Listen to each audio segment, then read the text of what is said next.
ভাইরা আমার, রাহমাতাল লিল আলামিন বলেন, মান বা'আইবান লাম ইউবাইয়িনহু লাম ইয়াজাল ফি মাকতিল্লাহ ওয়া লাম তাজালিল মালাইকাতু তালআনুহু। যেই বান্দা ভেজাল পণ্য বিক্রি করছেন, জেনে শুনে ভেজাল পণ্য বিক্রি করবেন, ওই বান্দার উপর আল্লাহর লানাত, ওই বান্দার উপরে ফেরেশতারা অভিশাপ দেয়। আপনি জানেন আমার এই জিনিসটার মধ্যে সমস্যা আছে,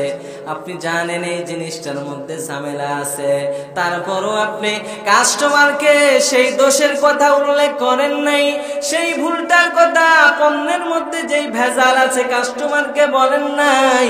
আপনি তার কাছে গোপনে বিক্রি করে দিয়েছেন আর মনে মনে বলতেছেন, যাক আমার কপাল ভালো,